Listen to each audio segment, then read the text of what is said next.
Ladies and gentlemen, boys and girls of all ages, are you ready to kayfabe? But the queen will rise to the top, oh yeah. I am the queen of the World Wrestling Federation. Talk about your songs, talk about John 3:16. Austin 3:16 says I just whipped your ass. I've been hanging out the garden beat with the main 3D.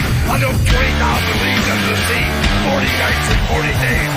I hung and bung on the Titanic in Hercules. This is where the power lies. Fuck, we're broken. Body set. How many times you decent garbage? So about Madison Square Garden. Talk Forest. Talk your dumb. Terrandom. Germandom. Fuck all of you. You know, poor people don't like AEW. That's all kayfabe. Hey everyone, welcome to another episode of That's All Kayfabe. Episode number 135, I believe. I'm here with the great Gabe, my buddy Gabe. Hey Gabe, how you doing, Gabe? I'm doing great, man. It's Sunday. It is July 26th, 2026. I'm doing good, man. It was kind of a long week, but I really don't have anything to complain about except for wrestling. That's all I have to complain about. That's all my notes are. All this is just me complaining. That's everyone's complaining about wrestling everywhere. No, yeah, but yeah, man. Long week, but it's been pretty okay, man. How you been? You been doing all right?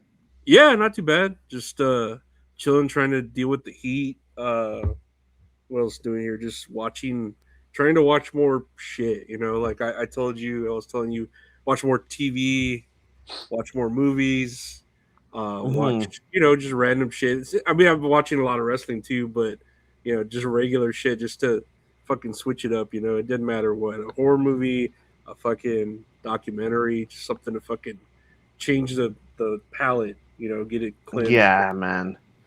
He's like, we got to start another podcast where we just talk about movies, man. Because I really do enjoy talking about movies. Like, I tell my wife that I really liked when you and I recorded, like the segment that you and Mint do, like where y'all review movies. And we reviewed Kung Pao Enter the Fist, dude. I had a great time, like just talking about that. It was great, man. And just like. And always, all the time, like before we record, like we usually talk about, like what you watched this week, and we'll talk about like shitty Marvel shows or like movies recommended by other people or like critically acclaimed films and stuff. And just talking about it for like 40 minutes or so, like it's cool. It's cool. Oh, yeah. I really do enjoy that. No, it's all fun. Like definitely we need to fucking look into random shit like that because it's just. Wrestling, it's just boring sometimes. It is, man. But before we go on with wrestling, this is a PSA. We are not a sponsor, but y'all need to go watch The Sheep Detectives.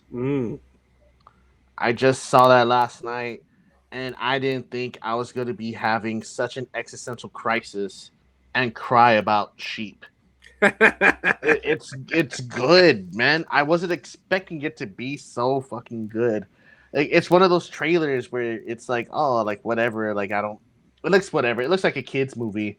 Yeah, and, to an extent, it is, But like my friend Paul, Cactus Packs, V-Loader, that he was telling me about that film. Like, oh man, like you and your wife would love this movie. And even my mom, like she's an avid movie watcher. She's like, oh, mijo, like Sheep Detectives, that's a really good movie. So I'm like, whatever. My interest has peaked. And I saw it last night, and I was like, okay. I literally felt like I was playing a game of Clue, and because Clue's a really, really fun game, one of my favorite board games.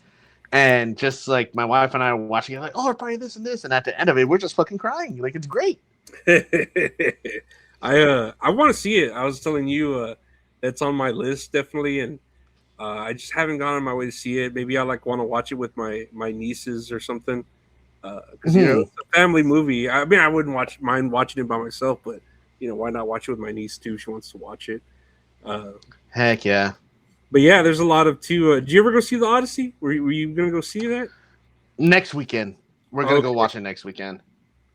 Yeah, because a lot of people are still talking shit. I don't know. It's weird. It's like, oh, this movie will fail. but then it's making like almost $1 billion. It's like I don't Oh know. well, this movie ain't that good. Yeah, it's not even based on the actual story. It's like, dude, the actual story's not even real or whatever. I know it's like there's a person of color playing this other person who's not of color. It's supposed to be all white people. I don't know, man. Like just the sake of complaining, just to complain, you know. And It's just like wrestling, though. It's the same shit. It's to complain. Just like wrestling, man. I'm still gonna watch it, man, because like there's still good wrestling in the mix. I'm still gonna watch it because Christopher Nolan made the movie. He makes great movies. Yeah. It's like y'all complaining that he's not woken up and that he becomes quote unquote woke and everybody hates him. Damn if you do, damn if you don't.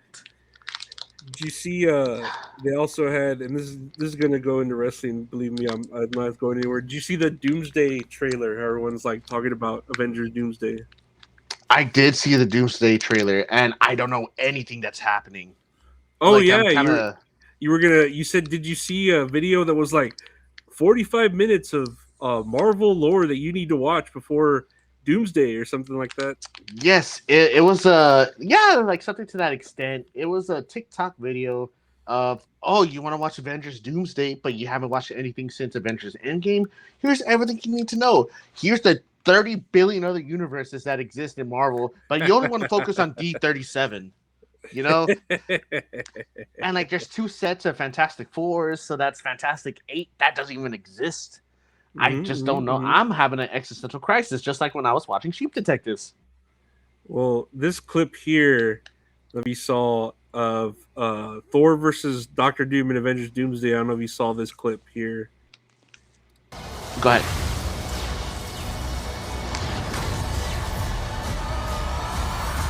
So they have Thor. You know, they were saying like, oh, Thanos, when he threw the axe at Thanos, spoiler alert, it like cut him pretty bad, where Doctor Doom's just using his finger like some Dragon Ball Z character, right? Uh-huh.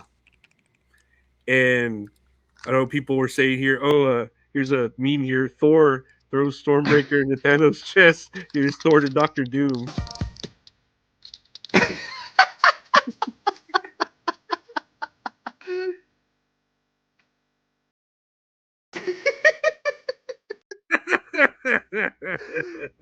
I actually like that song. Oh man.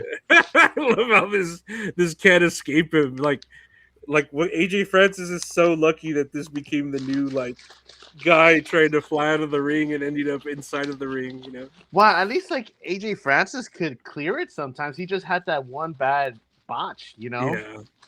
Here's I don't know, man. I like AJ Francis. Everyone shits on him too much. I think he's hilarious. I've been seeing him on TNA, and I just don't vibe with it. Like he thinks he's like, and I get it. Wrestlers are supposed to be like cocky and arrogant. Like, oh, he's supposed to think he's better than us. Mm-hmm. But I'm just like, I don't think he is. I don't, like there are other ones like what's his name? The Protostar. What's his name? Kyle Fletcher.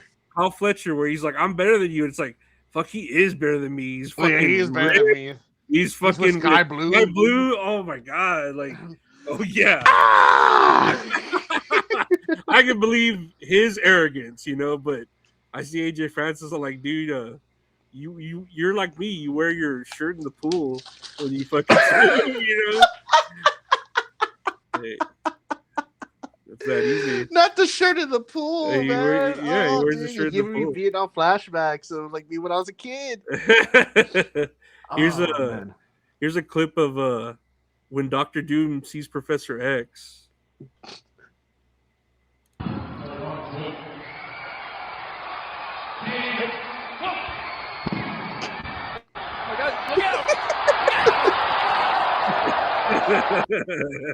Oh my god, dude.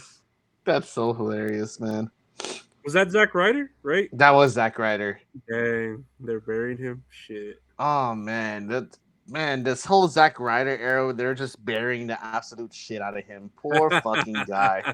But yeah, I think that's all the meme talk I wanted to show. Did you watch any wrestling this week? say that. Where were you this week? Man, speaking of complaining, Mm-hmm. right? Mm-hmm.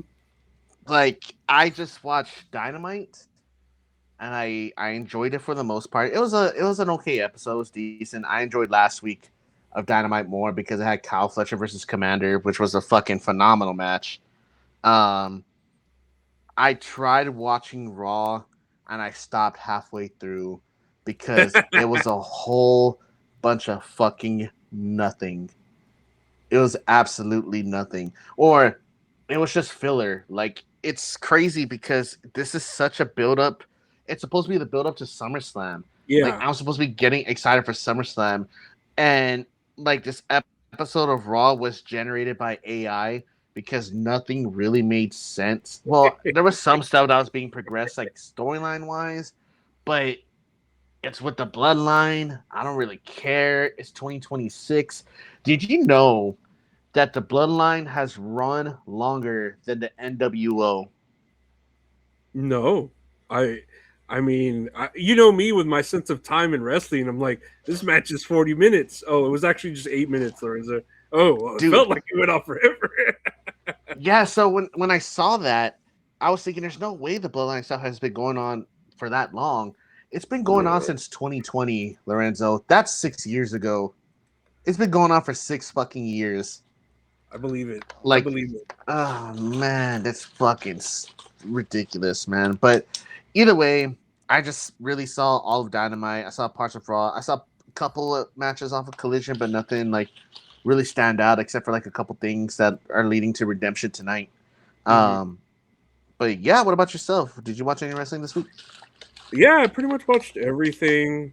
I mean, as far as what we watch, of course, I always say I didn't watch Evolve. I didn't watch AAA, even though I feel like I should, but it's like late at night on a Saturday. And it's like right Mm-hmm. right after Collision or like right when Collision's about to end. And sometimes I don't even watch Collision because I don't know. I'd rather watch a movie or something. Nah, I feel that. I Yeah, totally a get that. Saturday night. But I watched a lot of wrestling. I even watched some of WWE Unreal. We'll probably talk about it next week or some other time. But it's really not even all that. I know you saw a little bit of Unreal, but it's really just about John Cena's retirement tour, and I don't Mm-hmm. know.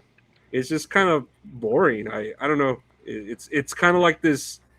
I don't mean to say glazing of John Cena because I feel like he does deserve to be glazed, but it's also him like glazing the company like oh WWE, they've had me as a they've had a home for me for however many years, blah blah. And it's like, yes, we know they can't do any wrong. Man, it's kind of like I think Unreal's doing so much bad for the company that it is doing good. Because with all of Unreal, it's just showing me how it's like, oh, this is the backstage stuff that's happening before every episode of Raw, before the PLEs and stuff.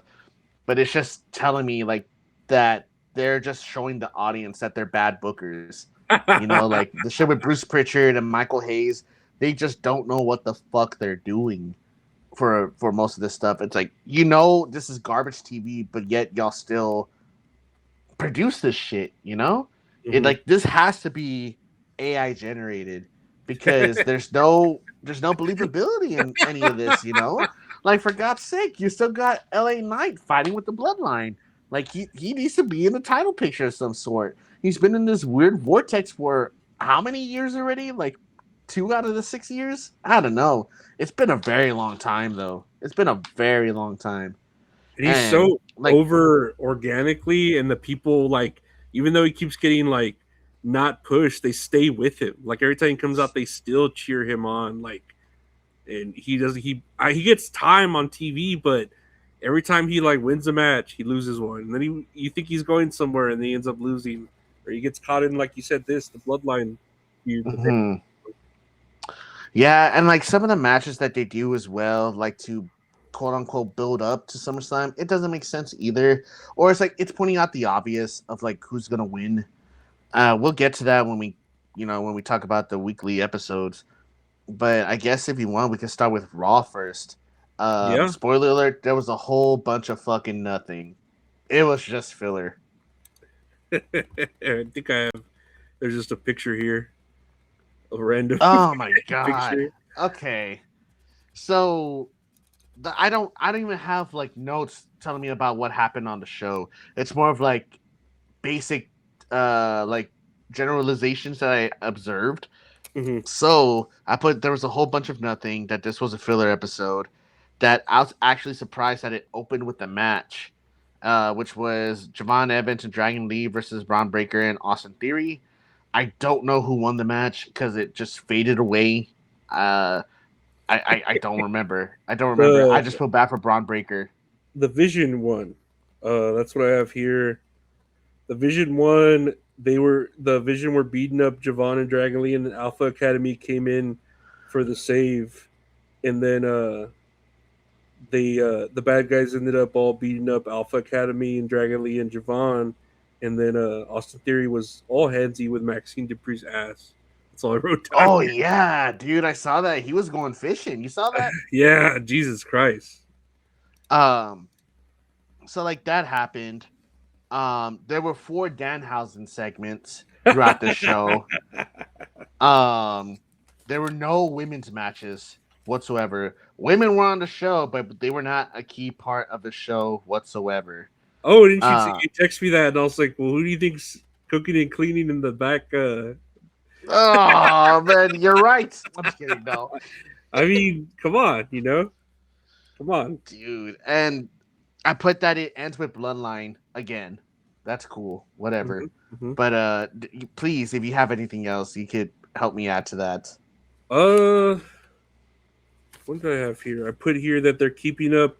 I thought they were gonna fucking end that Danhausen Judgment Day shit with him beating JD on the last pay-per-view, but they keep it going. They keep it going where Danhausen. Let's see.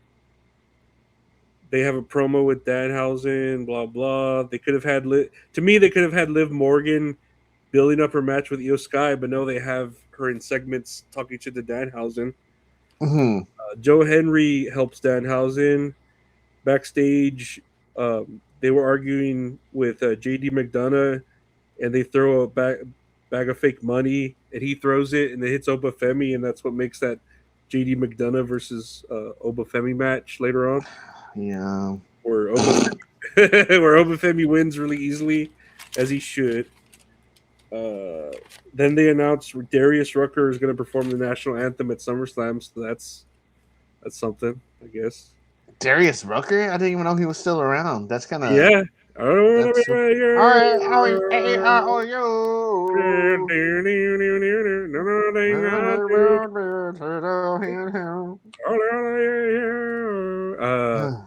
Ethan Page and Rusev versus Penta and Chad Gable. Chad Gable and Penta win. Dominic Mysterio versus Joe Henry. This is when Io Sky comes out with Danhausen.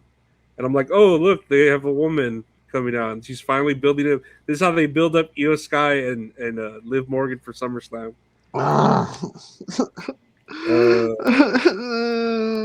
Joe Henry wins. LA Knight versus Jacob Fatu. The Bloodline comes out and they all beat up the good guys at the end, I believe, like that. They stand tall against the good guys. Against Solo, Royce Keys, and LA Knight. And dude, this ain't getting me excited for SummerSlam. I'm always excited for SummerSlam. I should be excited for SummerSlam, but it's like, if they don't give a fuck, like, why should I? It's nothing against the wrestlers either, but it's like they're kind of being booked in a shitty manner. Or not only that, it's like they're still doing Bloodline shit to close off shows. That's it. Well, to me, I know we're supposed to be hyping up SummerSlam, but it's literally the third biggest event of the year, with the second being WrestlePalooza. And that makes sense. I forgot about WrestlePalooza. No, I was thinking, oh yeah, SummerSlam's 2 nights. Like, this is like second to WrestleMania, isn't it? Or it's supposed to be SummerSlam. Mm-hmm. Like, and of course, I think of the Royal Rumble. I personally love the Royal Rumble more. Oh yeah, this is the 2 nights, right? Royal Rumble's just 1 night. Still, Yes, it's still one night. I hope they don't change it to 2 nights. I wouldn't mind it, but that'd be oversaturating, especially if they're just gonna have Danhausen come out with midgets both nights or something. Oh man, it's nothing against Danhausen, but I'm not excited, man. I'm really not. And it's like from what I heard too that they're still trying to add like a total of like 12, 14 matches for the both nights total. Jesus Christ! I mean, that of course it's 2 nights. I get it, but I see all those matches like, God damn, these matches are. Even in my head, I'm like, oh, this could have happened on SmackDown. This could have happened on SmackDown. This literally could have been an email. But they announced for tomorrow night's Raw that there's a Roman Reigns and Seth Rollins face-off, of course. Mm-hmm. Sol Ruca versus Raquel Rodriguez for the IC title, which honestly, just put her on the show if you're going to be adding. Just put it on SummerSlam. Put that match on SummerSlam if you're going to be adding like that many matches. Mm-hmm. Like you only got 3 women's matches on there. Only one of them is a singles match. Division versus Alpha Academy. There's a Joe Hendry and Danhausen concert that they announced, and Triple H hosts the Brock Lesnar Obafemi weigh-in, and this is all tomorrow night on Raw. And it's just I don't know, man. Rinse repeat, man. That's all I'm seeing. Well, I'm sure I'll watch it the next day at least. I don't know if I'll watch it live, but I'll watch it the next day. Hopefully, like I told you, I was trying to like save money and I canceling my Hulu Live because, like I said, I only really use it for SmackDown and fucking NXT and then Dark Side of the Ring. So I was thinking of using a VPN, and that goes to today's sponsor. No, I was. Oh man, I wish. I was going to think about doing a VPN and seeing if I could watch it, like that way. But I don't know. I'll see. Do a 30-day free trial. See if it works out that way. Hell yeah, man. Hopefully it goes good, man. Whatever saves you money in this economy. Hell yeah, dude. Live TV is expensive. It was like live TV $100 a month. The Hulu Live TV with everything, but I took it off. And now my bill's only the Hulu is like $29.99 or $30. What the hell? That's like over $80. That's insane. Yeah, I was like, God damn, that's a goddamn. Goddamn.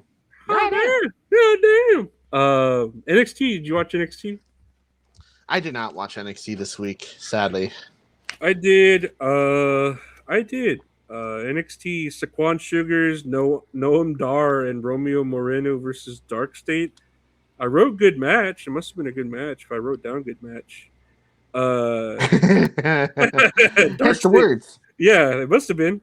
Dark State wins, and they use that one wall that breaks. You know that wall, that breakaway wall? Yes. So that's how you know exactly it's good. What you mean. That's how you know it's good if they use that breakaway wall. Promo with Kendall Gray and Lola Vice. They want to have a match in NXT Underground in 2 weeks, so they're gonna do an NXT Underground match. Okay, nice. Yeah, which I was like, oh yeah. Every time I forget that exists, and I just remember. You remember when that like first fucking came out, and it was like Shane McMahon, right? When he was like, "Oh, NXT Underground" or whatever. He was the one who like. Yeah. Oh no, it was Raw Underground. Oh yeah, right. That was Shane McMahon though, right? His idea, and he was just like doing his little like jig and shit. And then they had like the female dancers like just dancing. I'm like, this is weird. Everyone's on the side of the ring, like clapping it. What's the name of the game? Thumpa! Start throwing quarters at the winner, and they just like all these just quarters. like just soaking it up. That's a rainmaker, but it's like a bunch of hard change getting thrown at them. Ow!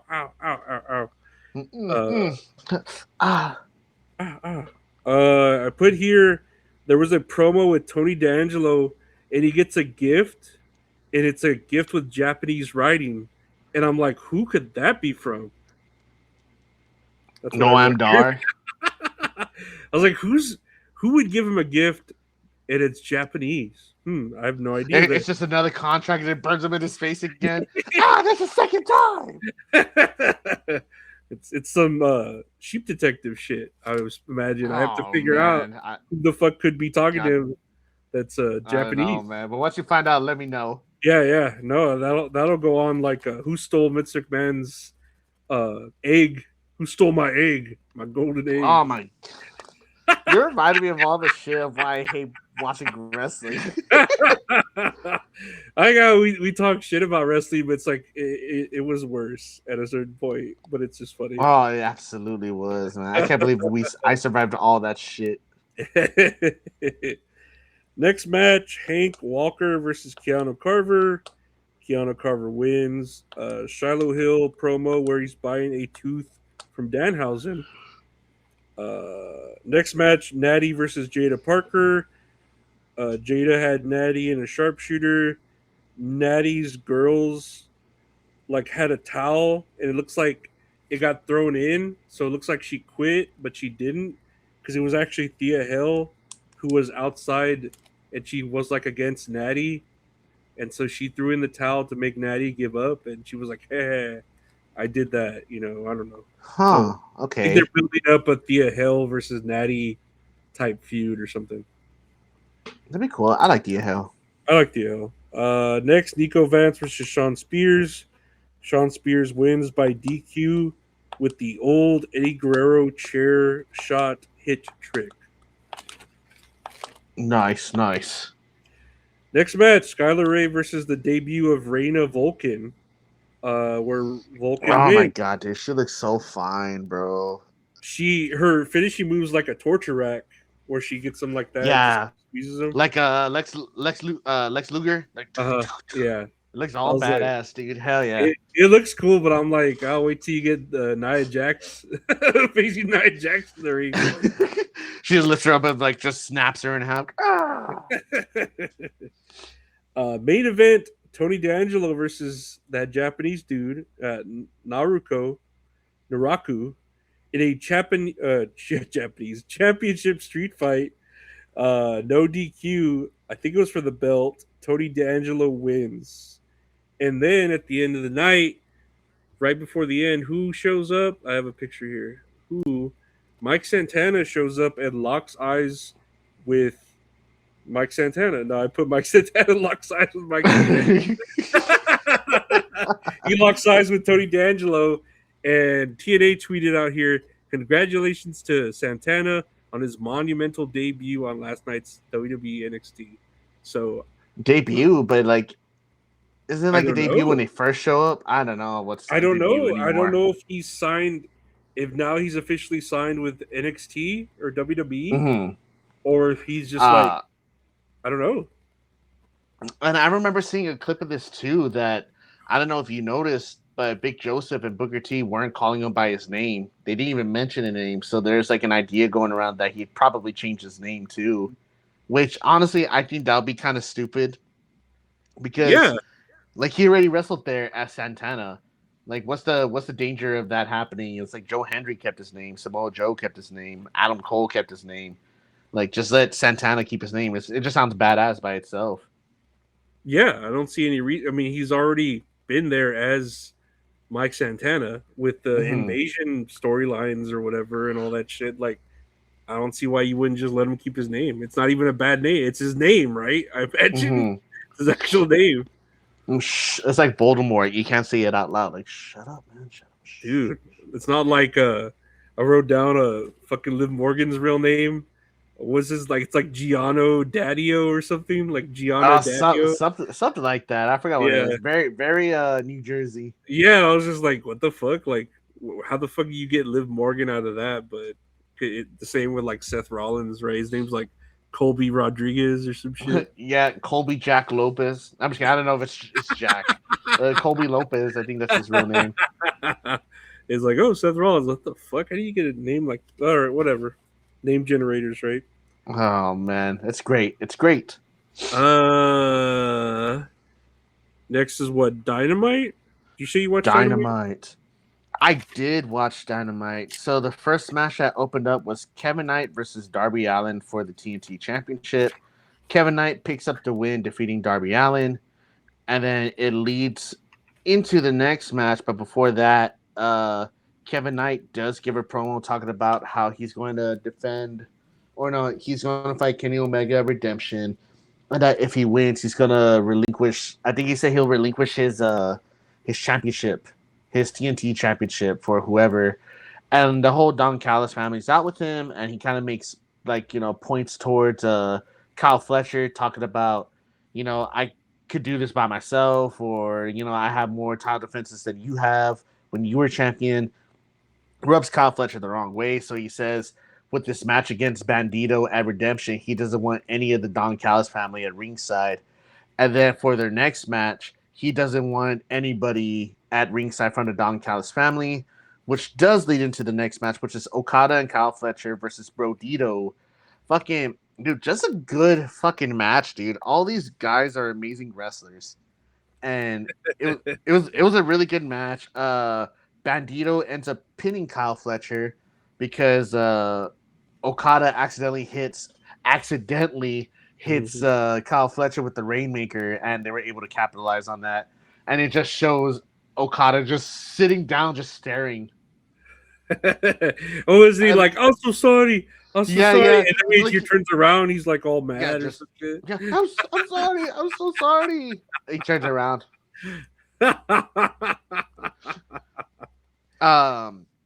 So that just builds up tension between Kevin Knight and Kyle Fletcher, and it's also building up tension between Kyle Fletcher and Kazuchika Okada. Maybe finally like a downfall of the Don Callis family, but I don't know. They got like 17 kids, so we'll see what happens. They had a match between a returning Jay White versus Clark Connors, in which he defeats Clark Connors with a new submission, like the guillotine choke. And I forgot who came out. Clark Connors, and who's the other guy from the Dogs? David Finlay comes out and hits him with the shillelagh, and he gets run off by the Guns. What else do I have here? They have the Divine Dominion versus the Sisters of Sin, which is Julia Hart and Sky Blue, in a no DQ match for the Women's Tag Team Championships.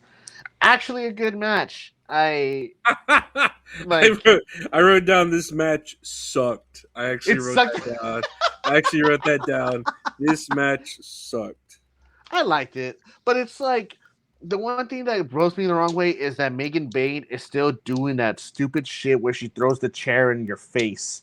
And I was like, that's the same move that broke all of Jamie Hayter's teeth in the Blood and Guts match a while ago. Damn. No, I wrote down it sucked. All these girls are hot, but yeah, this match sucked. That's all I wrote. That's fucking hilarious. In the main event, it was Kenny Omega, Will Ospreay, and Jon Moxley versus the Don Callis family, which included Brian Cage, Jake Doyle, and Hechi Seto. Moxley was able to pin. I forgot who he pinned. I think it was Jake Doyle, if I remember correctly. And the Faces were able to pick up the victory. And this is kind of like leading into Redemption, which is happening tonight. Yes, and then they also announced there was 2 matches that were also going to happen on Collision. Oh, no. One match that was going to happen on Collision. I know it was El Clone versus Leo Rush to determine who's going to be in the ladder match to be the number 1 contender for the TBS Championship, TNT Championship, if I remember correctly.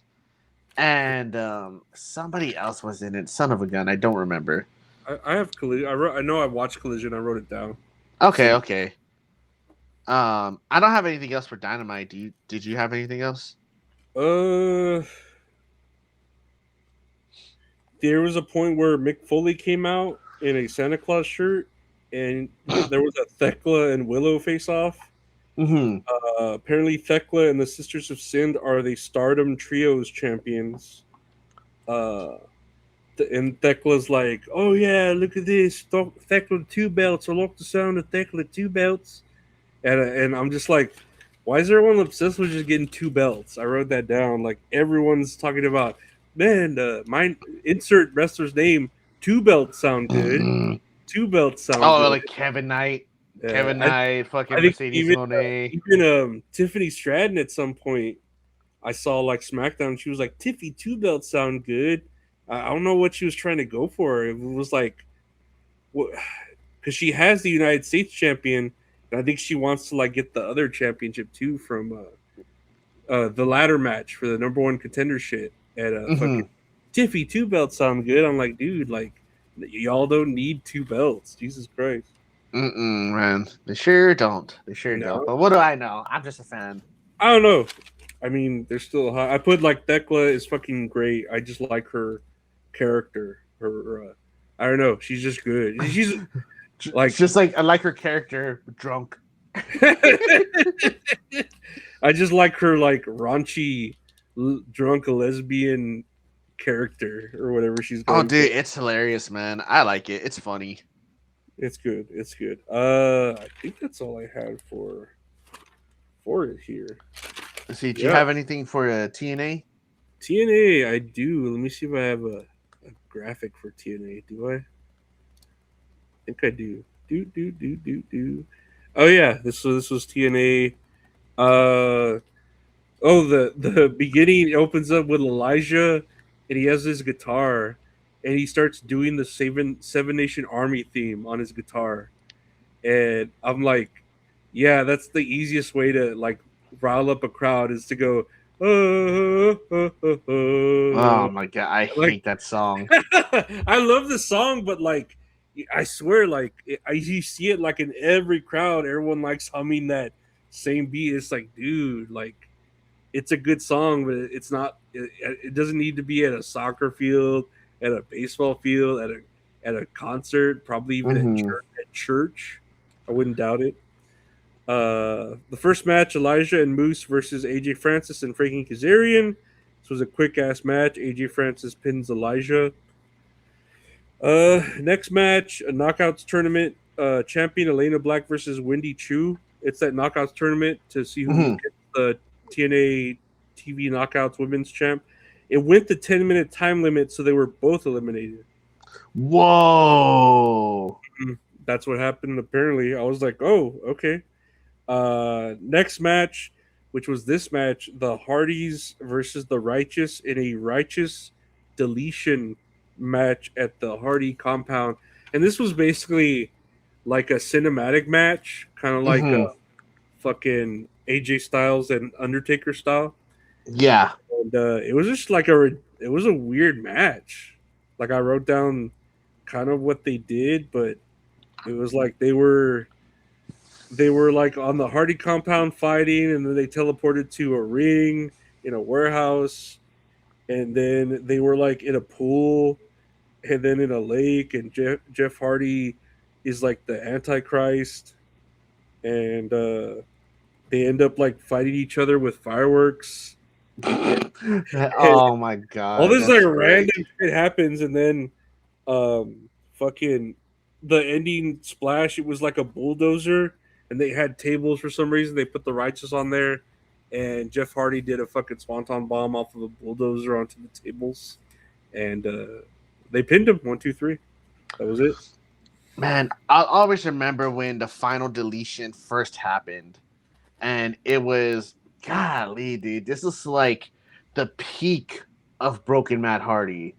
I don't know if you remember the peak of Broken Matt Hardy. It was around 2016, 2017, but it was a cinematic match, just like this. Well, honestly, this stemmed from the final deletion, and it was like this, over the top cinematic match. Like nothing's been done like that before, except for it's probably a terrible comparison, but like the Roddy Piper and Goldust, like when they're chasing each other downtown, the downtown LA and stuff. Where it's like everything's pre-recorded, but it's like they're shooting each other with fireworks. They're fighting all over the Hardy compound. They're fighting in the water. Just like very over the top. It's like, man, it's never been done before. It hasn't been done in a very long time. And it's like that's like their staple now because they've been doing it like quite a bit. But it's like there have been so many like these deletion matches, but now it's like it's kind of like redundant in a way. Like 10 years later, like they're still doing it. But I mean, that's cool. I'm always about the Hardys winning. It was on TNA. I feel like they could have saved this for a pay-per-view, but I still wouldn't have been like, I imagine you, like, let's say you paid for this this event, right? This TNA Thursday Night Impact, and all you're doing is you're in a stadium just watching a screen of them wrestling. It's yeah. I kind of paid for like live wrestling. You know, why am I just watching a screen of a pre-recorded match? It's like, but whatever. And it was a long match. It felt long, but it could have been 10 minutes, but it felt long. I don't know how long it was. That means it was bad. Yeah, I have no idea. There was matches after this. Next match, another TV knockout women's tournament match. Alicia Edwards versus Jada Stone. Jada Stone wins. Nice. Last main event, Casey Navarro versus Nick Namath for the world title. Nick Namath wins. Oh, that one was actually a good match. I remember seeing parts of it like on Twitter where it was like that. I don't like Nick Namath's finisher. It looks very. He just like jumps up behind him and like slams him down or something. The zigzag, the most dangerous move in all of wrestling history, Lorenzo. It might look silly, but it's tough in execution. It looks safe to me. It's just like it just knocks my hair out. Yeah, it's like, ow. Motherfucker. You were supposed to kick out. Like, see, I told you I was going to do that. See, I told you I was going to do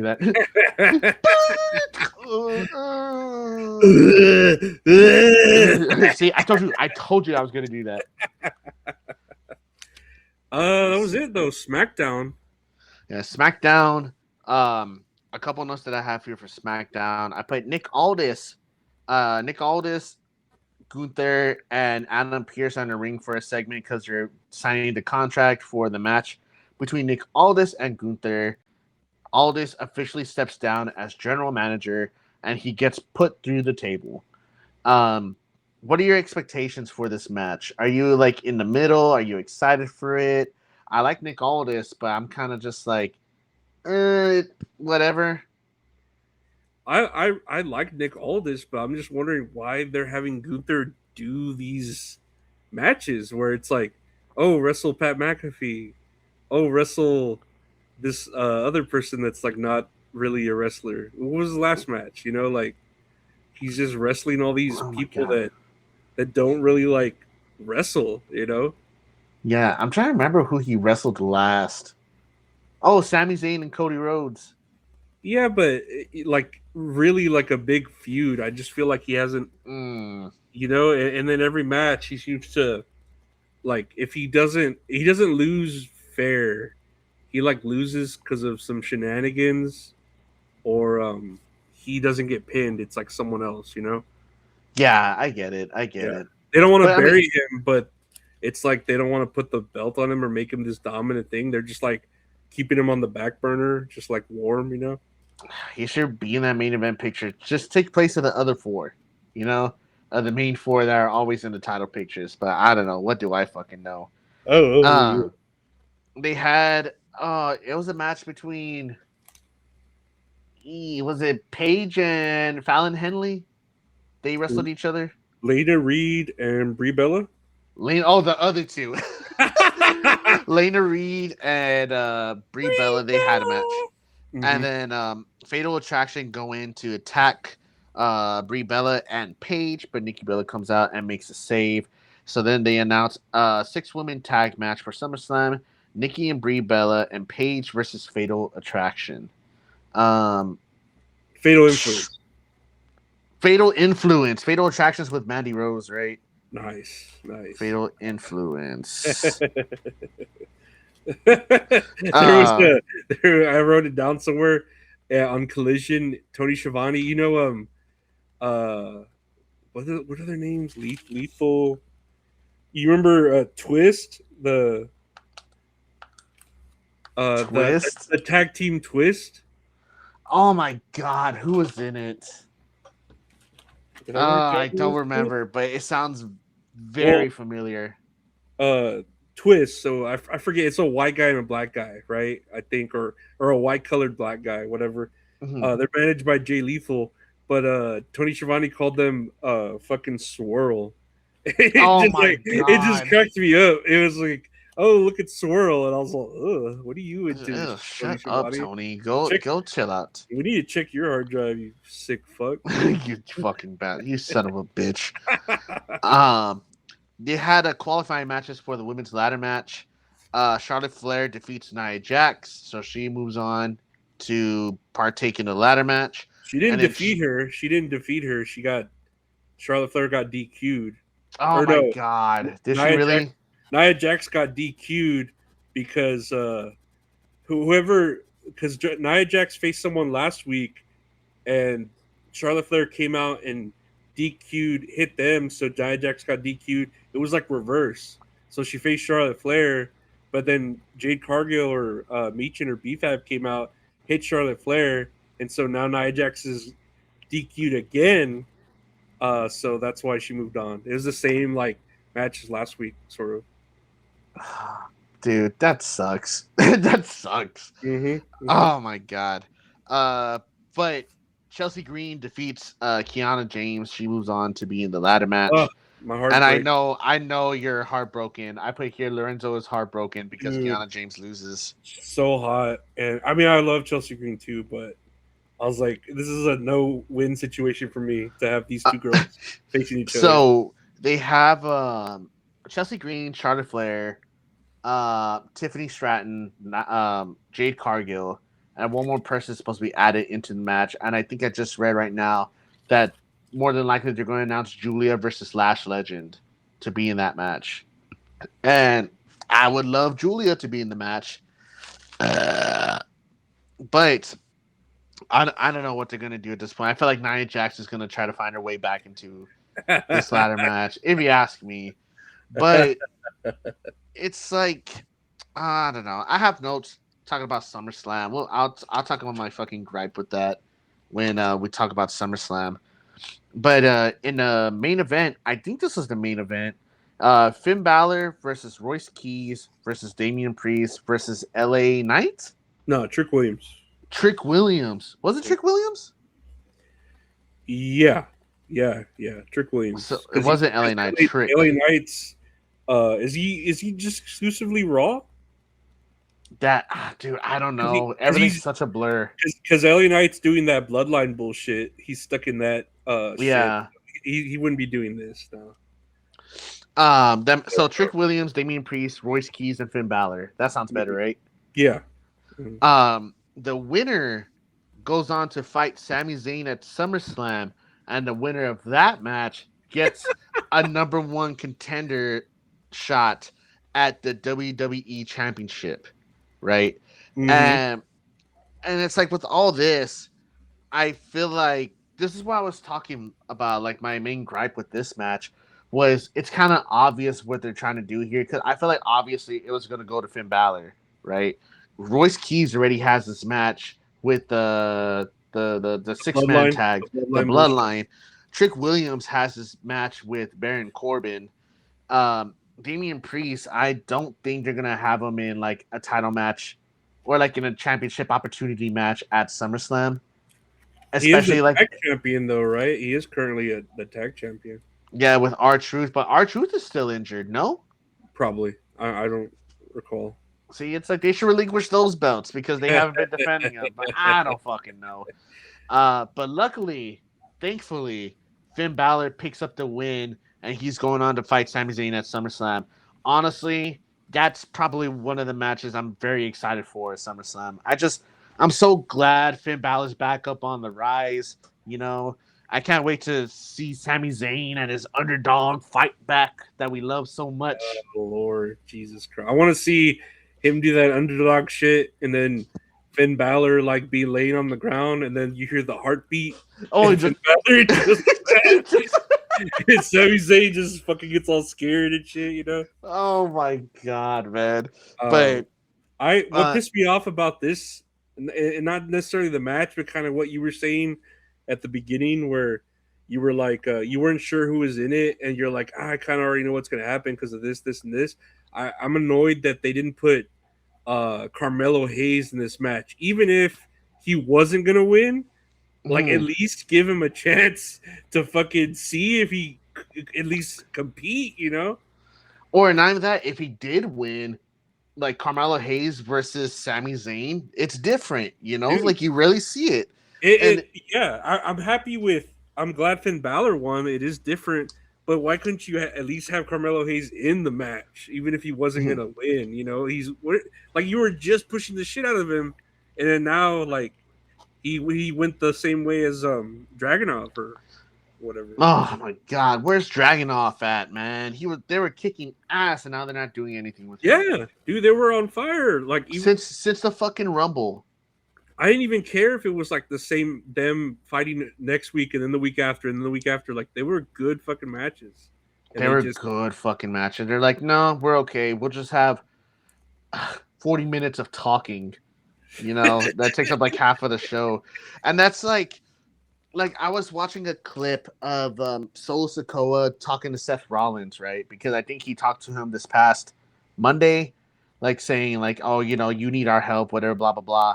And someone on Twitter, on X, whatever, quoted that clip from WWE, and they're like, does any wrestling ever happen on the show? Because I feel like when people share posts about WWE, it's just two men in the ring talking. And I'm like, I don't know, dude. I was going to ask the same question. I've been watching this shit for years, man. But I don't fucking know. But either way, that's all I have for SmackDown. Do you have anything else for SmackDown before we move on? The other thing that annoyed me about the main event, and I wrote it down, I couldn't recall like what happened, but you know, since it had Royce Keys in the match, they had Solo Sikoa come out, and he like messed with the match, like he put someone's leg on the rope to make the count break, and I was like, wait, this is a fatal 4-way. It should be no DQ, right? Why the fuck do we care about rope breaks? To be fair, if I'm gonna be that guy, I'll be that guy. You have to pin your opponent within the confines of the ring, so if their foot's out, they can't technically put them. I'm sorry, man. You can block me. Hey, no, I wrote this down. I'm trying to remember what mindset I was in. You just wrote on paper, fuck Gabriel, stupid idiots. Don't listen to him. He's a piece of shit. He works for Meltzer. He always asks for $12. I put here the Usos come out, and then LA Knight comes out, and they're all fighting. Jacob Fatu's there. He fucks with Royce Keys, and again, I thought it was no DQ, but whatever. Finn Balor wins. That's what I wrote down, and I was happy. I was just like, I love that, but whatever. But whatever. I was under the impression that it's fatal 4-way. Aren't those no DQ? And I could see your point of like, well, the ropes matter, rope breaks, blah blah. But I think in a sense of a submission, they wouldn't do the rope break if they grabbed it, or like, why are they even distracting the ref and having Jacob Fatu care about Jacob Fatu not being seen by the ref when it's no DQ? Like I don't know. I'm just I get that. I know you complain with it. It's like make it make sense. It just didn't make sense to me as far as that part. But yeah, I think that was it for SmackDown. And so we could go on to Collision. I don't know if you had a lot of notes for Collision. But I do know they had El Clone versus Leo Rush to determine the next person in the ladder match. El Clone picks up the victory. I'm glad because, dude, he's just great. Like, just such a badass, unique style of like luchador wrestling. It's so different. Yeah, El Clone's badass. No, I really like El Clone. I wrote down. Here we go. Here's Collision. Paul White was on commentary. Oh, okay. He was talking about Baldur's Gate. I don't remember what he's talking about. He was just there on commentary, and I was like, "Oh, he's back. That's good." I'm glad he's still working. I appreciate him, and he deserves a low impact job. I feel like he looks like he's in pain when he's walking around. Oh my god, I know, man. Poor guy. No, we were talking about Collision. The first match, Tommaso Ciampa versus Zachary Wentz. They're really hating on. They're trying to make Tommaso Ciampa, I guess, look like the heel. But there's this line I wrote down that, and again, I was shitting on Tony Schiavone, but there's a line Tony Schiavone says. He goes, "I think the Psycho Killer moniker is just for intimidation," and I was like, yeah, Tony Schiavone, he's not an actual killer. Like, he doesn't murder people. It's literally just for intimidation. What the fuck are Like, you talking about? I know his nickname's Psycho Killer, but I think it's just Psycho Killer because it sounds scary, and I don't want to be next to him. I don't think he's an actual killer. Yeah. Like, do you think he's actually? It's like he has a loving family. Do you really think he's psycho? Are they hurt? Do they need help? Do you think he's medically needing of medication and that he actually kills people? Is like, does he need to be in this hardcore match with weapons? He could literally hurt somebody, like for realsies. Tommaso Ciampa wins that match. Nice.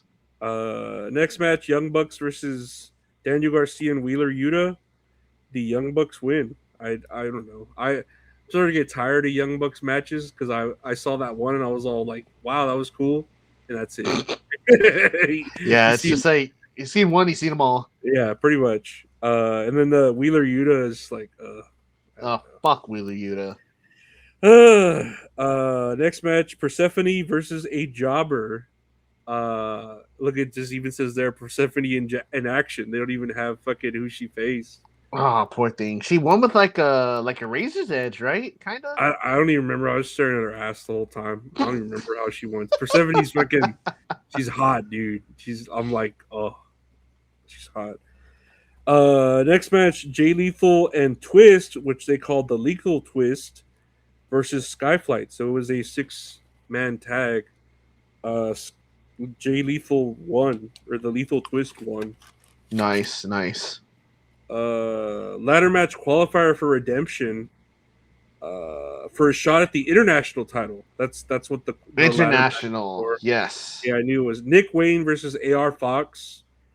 Nick Wayne won, and I was just thinking about how, like, do you remember when AR Fox they signed AR Fox and they signed Nick Wayne, and they were like building up the shit out of them, like they were having matches against like Christian Cage against Nick Wayne or something, and then it was AR Fox against Swerve Strickland, I think, when they first came in.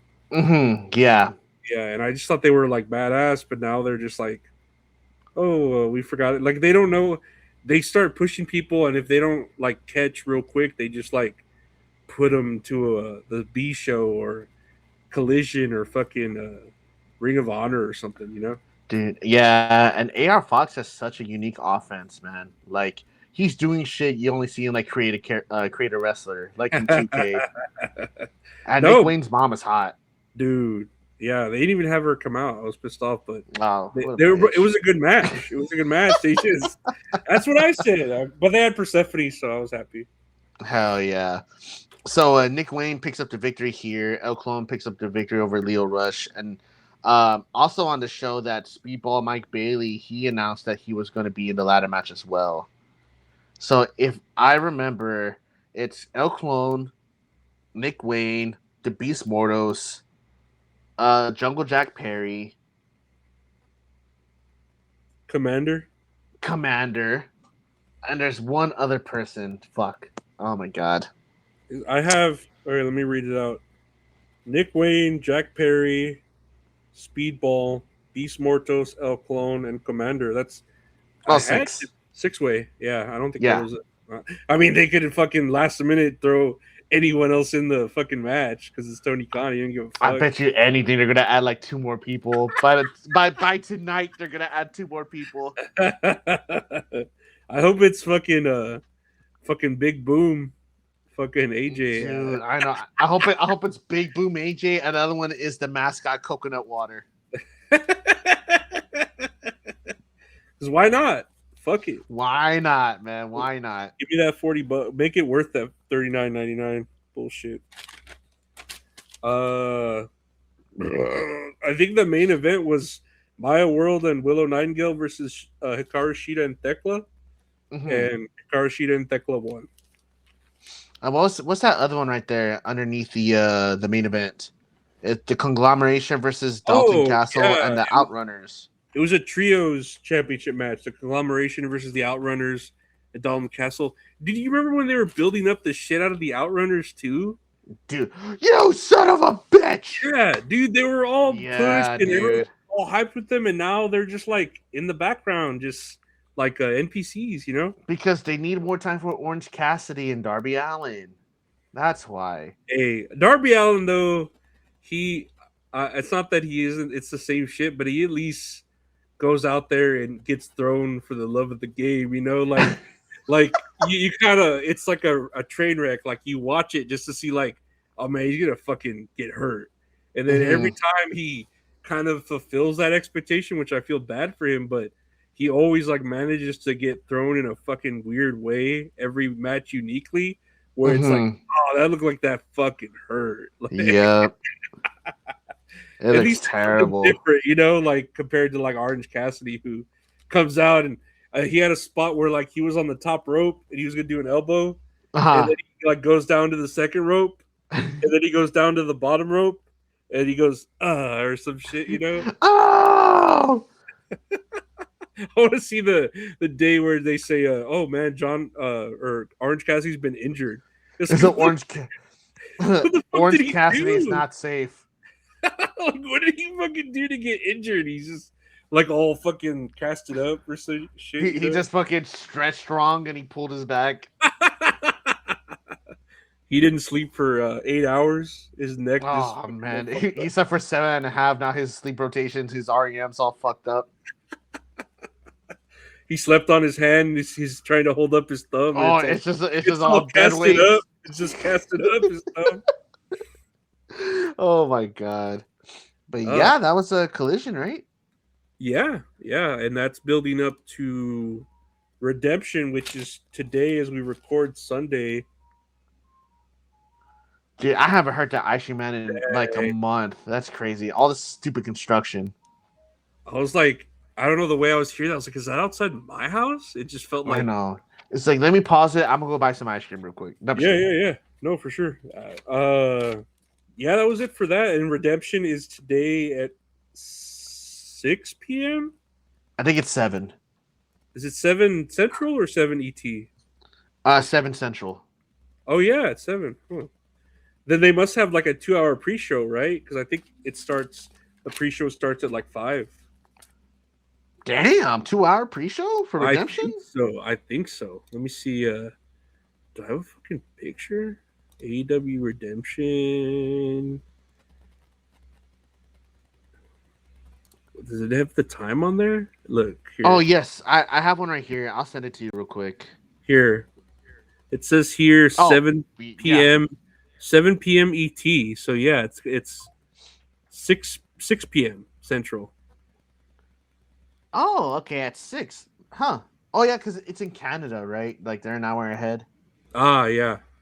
Oh yeah. Oh yeah. Oh yeah. Oh, the yeah. noose is loose about the noose. Oh yeah, brother. Yeah. Oh yeah, poutine. Yeah. Hmm. I don't know. Poutine. Oh sounds yeah. good, actually. Ketchup flavored chips. Yeah. Well, hold up. That's those are actually really good. Have you ever tried those ketchup flavored chips? Nah. I'm scared too. They're actually really good. When my sister, where did she fly to? She flew like near Canada, and there was like an airport that was like right there at the border, and they had like ketchup chips, and they even had ketchup flavored crackers, like saltine crackers, but they were ketchup flavored. And I remember like, man, these were fucking good, but you have to like import them from Canada. If you were to buy them on Amazon, they're like $4 more expensive per bag or some shit. Oh my god, that's too expensive. Dude, you know what you need to eat? Those Calbee pizza chips. The pizza chips are fucking crack in potato chip form. I haven't had a pizza chip in a while. I really like those. What are those pretzel ones called? You recall those ones? Dots? Are they called dots? I don't remember what they're called, but they're like pretzels, and then inside are like pizza flavored. So it's like the crust. No, not dots. Fuck, I know what you're talking about. You know what I'm talking about, right? I can't remember what they're called. Like I can picture them, but I don't fucking remember what they're called. It's like some backroom shit. I just created in my mind in the back rooms those pizza chips where and then they're just chasing you. Yeah, they're just like warped. You know, the font looks all AI generated and shit. Yeah, no, what the fuck else do we have to talk about? I think that was it for the week, right? I think so. Like, I know we have like the updated SummerSlam card, and we have Redemption. Oh yeah, let's do the SummerSlam Uh, card for yeah, for sure. yeah, let's check here. So we have the current SummerSlam card because of course it can change. And we have CM Punk versus Cody Rhodes for I guess the championship. Roman Reigns versus Seth Rollins for the championship. Liv Morgan versus Io Sky for the championship. Obafemi versus Brock Lesnar, just because. Why not, right? Uh, Mm-hmm. Penta versus Chad Gable for the Intercontinental Championship. Gunther versus Nick Aldis for whatever reason, just for the heck of it. Tiffany Stratton versus Jade Cargill versus Charlotte Flair versus Chelsea Green versus question mark. Uh, Oh, that was the ladder match, right? yeah, the ladder match For for the belt for the relinquished title. for the relinquished belts that Rhea Ripley had to relinquish. Hmm. The Usos and Jacob Fatu versus LA Knight, Royce Keys, and Solo Sikoa for the heck of it. Danhausen versus Dominic Mysterio. Sami Zayn versus Finn Balor for. Well, this is for the number one contender, right? For the next pay per view Yeah. against CM Punk and Cody Rhodes. The Bella Twins and Paige versus Fatal Influence, and Trick Williams and Baron versus Baron Corbin for the United States title. So I have a section of notes here where I talk about my thoughts about the SummerSlam build. Right here, my first one is I'm still kind of pissed about the whole Obafemi and Brock Lesnar build up with the King of the Ring tournament, how it just made Obafemi look stupid. And not only that, just the fact they're doing JD McDonough versus Obafemi as a squash match on the build up to SummerSlam, it's kind of a waste. You should have Brock Lesnar do a vignette or something, have Obafemi do a vignette just to build up the match. You know, that I feel like with them doing like this kind of a jobber match, it's like you had a lot of jobber matches before with Obafemi to build them up. And it's like, why are we reverting back to that? Not saying JD McDonough is a jobber, but it's like that's just how the match was, Yeah, observed as. booked as, yeah, for Yeah, sure. booked as. There you go. My next complaint. As much as you don't like him, Sami Zayn rightfully deserves this rematch for the championship. Like, because I think my whole gripe with this is why is Sami Zayn being put through all these hurdles just to get another rematch for the WWE championship, where in like, years and years of wrestling, even today, usually if the champion loses their title, they're declared another rematch clause for that. So with Sami Zayn losing his belt, why is it that he has to partake in? He has to wait for this fatal four-way to fight that winner to possibly get another championship title shot. That's fair. And like him complaining about it, it's like, I know a lot of people don't like him complaining because they're like, oh, Sami Zayn like needs to leave, whatever. But in my point of view, he's right. He's absolutely right. I feel like he's half right because, of course, he does deserve, like you said, rightfully so, like a title shot after he loses it. He should be essentially the number one contender.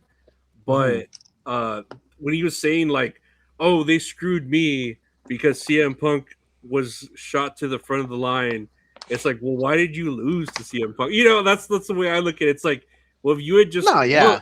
it wasn't like he won, or it wasn't like CM Punk won because of shenanigans or anything. He won fair and square. So it's like, why blame CM Punk or why blame the WWE or whatever that they had CM Punk beat him? He's like, well, it was my chance and they took it away from me. It's like, but you lost. Like, you could have you're telling me you could have had any challenger. I don't know, but Yeah, like, no, I get it. yeah, that was where I'm like, oh, I don't listen to his argument, so like anything he says is like invalidated. But you're right, he does deserve that title shot instead of going back all the way to square one. Mm-hmm. Yeah. It's like you and I agreeing with our point of views. It reminds us of like the Outrunners. You're like, you son of a bitch, and then we just lock up like that, just shaking, showing our veins and shit. Just showing my yellow eyes from Uh, my liver not really got working. jaundice. My next complaint about the SummerSlam card has to do with the women's ladder match because I felt like they had 2 women title matches in that match, or not title matches, 2 big women's matches they could have had on the card, but they just decided to jumble it into one multi-women match. And the match I'm referring to was Jade Cargill versus Charlotte Flair because they've been teasing that for a long time.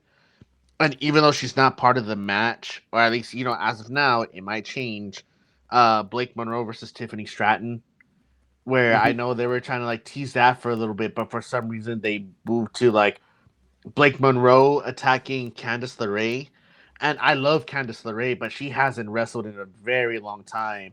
And I want to care about her, but it's like y'all haven't been presenting her on TV, Didn't she wrestle, and not like on official capacity, but didn't she wrestle at like WWE main event, like off camera or whatever, when they Yeah, she wrestled somebody recently. did she wrestle like- at NXT? Didn't she wrestle somewhere recently where it wasn't like canon? I don't know how you want to say it, it wasn't like on the books, Yeah, and it's like they like Jordan Grace, Blake Monroe, Julia, Candice LeRae. Jordan Grace, jeez. See, exactly. You have like these fucking fantastic women wrestlers or fantastic wrestlers that you could easily put in this match instead of Jade Cargill, instead of Charlotte Flair. I know you love Charlotte, but it's like she's a multi-time women's champion. She doesn't need the belt again. Tiffany Stratton, she doesn't need to be in that match because she's the U.S. champion. Like you could give all these opportunities to like these other women, but for some reason, like they're just so stuck on like the main women, Like I just don't get that. I don't, and it's like very lazy booking when you're making like this multi-woman match when you only have one singles women's match in Liv Morgan versus Io Sky, right? And the other one is a 6-women tag match, which just like kind of thrown together with Paige, the Bellas versus Fatal Influence. Dude, I feel bad about. I don't know. I don't like. I like Paige as a like female, but I don't like her as a wrestler. I just feel like she's not trying in the ring. And the Bellas, I don't know about that other Bella, Nikki. I think she was doing pretty great before she got hurt, right? Because she was the one that was she the one wrestling first, and then they brought in Brie? Like yes. Yeah, so she was trying really hard. Brie Bella, she's kind of in the middle. The crowd loves her with those yes kicks and all that. And I get hyped with her too, but I don't know. Like I feel bad for Fatal Influence. They're gonna try to get that rub, but I think they deserve better. Like all 3 of them. I get it, man, and that's how I feel too. I actually really like Paige. Like she has my heart, but you're like, yeah, whatever. You could be wrong. You fucking LARPer. I don't know. LARPer, you fucking basic bitch. You want to get kirked? And I don't fucking know what the kids say. Get kirked? I never heard that in my life. Did I say my age? I don't know. My niece said it once, and I was all. I'm gonna ask my wife. Do you know what get kirked means? I have to ask about these terms, and then she has to like school me. Danhausen versus Dominic Mysterio. Sure, I guess.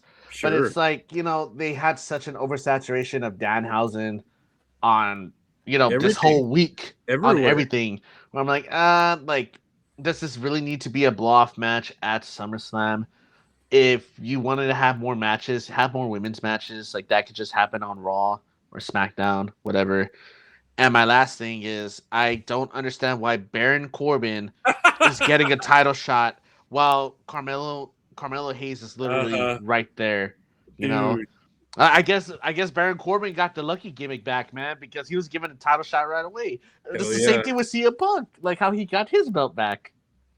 I don't know. I like Baron Corbin. I like him and I don't like him because I'm glad he's back. but you're right. Like he doesn't. Why is he immediately in the title picture when you have all these fucking these stars? Like even if you want to call them B stars, you said Carmelo Hayes. I hate that he's gone. Dragunov, Shinsuke. There's so many people that are like in the back on the sidelines that deserve a chance at that U.S. title. I know, but let's bring back Big Cass. You know, I don't care too much for Big Cass. I'm a big fan of Big Bill, though. I miss Big Bill. Ah, man. But yeah, that's like my main gripe with the whole SummerSlam card. And maybe it's because we do this podcast, we have to look more deep into things. Mm-hmm. I'm not saying we have to, but it's kind of like implied. It just happened naturally where it's like, well, why is this happening when A, B, and C are over here? Why are we going with X, Y, and Z? And Mm-hmm. it's just making me not like enjoy it. And the product that they're producing, like it's just not enjoyable. It's not. Well, and also like when it is something that like knocks out of the park, we want to be able to say like, oh no, that was really good. Like by pointing out obviously the shit, you don't want to say, oh this is okay, and then see something that's really good, and you're like, oh that was okay, and it's just like, well you say everything's okay, you know, but like I still think about the El Grande Americano fucking match, you know, like that was fucking good, and it you know, there's other things like other pay-per-views that we have gone over more recently, or PLEs, and I've already forgotten what matches they were, but I still remember the El Grande Mercado match, you know? Dude, yeah, man. How that made me feel, you know? It's like wrestling's still real to me, damn it. I feel like the guy from last week. It's so real to me. But yeah, that's my whole gripe about SummerSlam. I really hope I am, you know, surprised in a positive way for SummerSlam. Like these matches, they're gonna be good, but it's like I feel like I should be caring more about them because I feel like WWE should care more about them for the build-ups. Mm-hmm. I think the way of like this is supposed to be the number 2 show, like we were talking about earlier, like second to WrestleMania, and I'm just like, this isn't all that at all. This is It's this not. is just them hodgepodging shit together, and it's just like, well, I hope that's good enough.